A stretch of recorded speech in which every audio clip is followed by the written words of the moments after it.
Hi everyone, and welcome to my communication training session. Today we will be discussing ways that we can improve our communication as a whole in the office.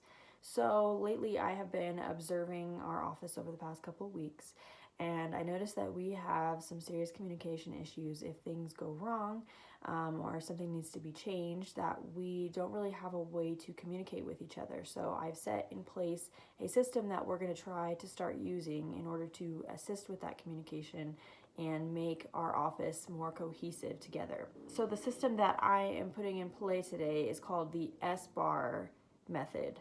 Basically, SBAR stands for Situation, Background, Assessment, and Recommendation.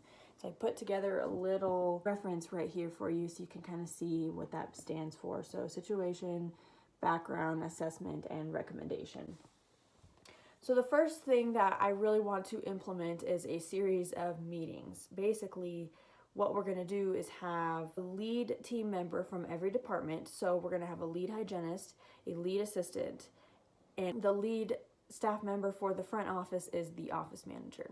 So once a month we're going to have a lead meeting, and so we're going to have the lead hygienist, the lead assistant, and the office manager are going to come together for this lead meeting, and we're going to discuss how the office is flowing and anything that needs to be changed in each department. So the lead team member is going to be an advocate for their department and discuss things that need to be changed.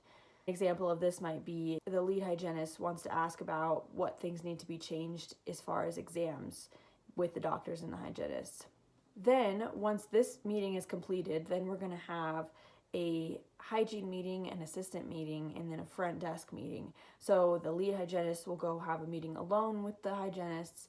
The lead assistant's going to go have a meeting alone with the assistants, and same thing for the front office as well. Then they're going to discuss whether things need to change or what's going on, if things are okay.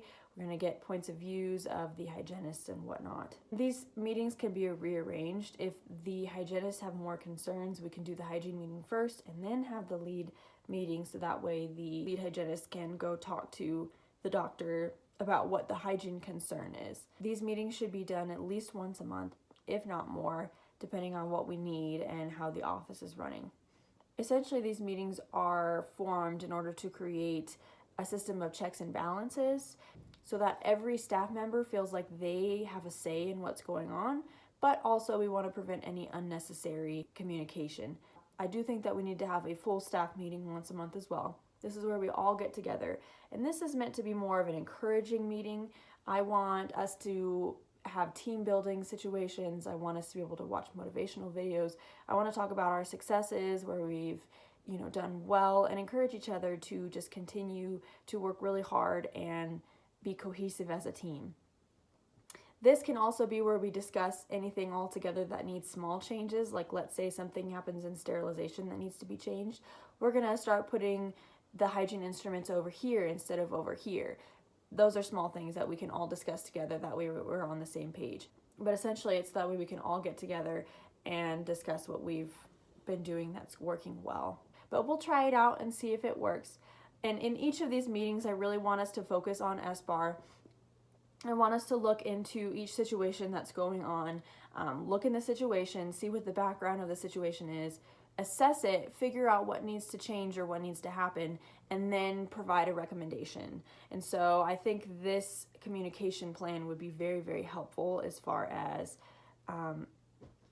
making sure that we are staying on track and that we are providing ways that things can be fixed. This is my very simple visual that I created on this.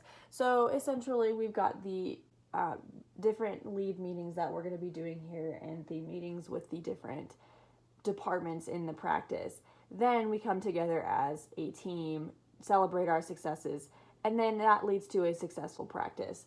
A practice where we have checks and balances is what works best. So I think this would be very helpful. Let me know what you guys think, and if there's anything that needs to be changed with this process, well, we can just put the SBAR technique into play. But I think this is going to work, and I think it's good to give it a shot. That way we can try to create more cohesiveness in the office. So thank you guys for watching, and hope you have a good day.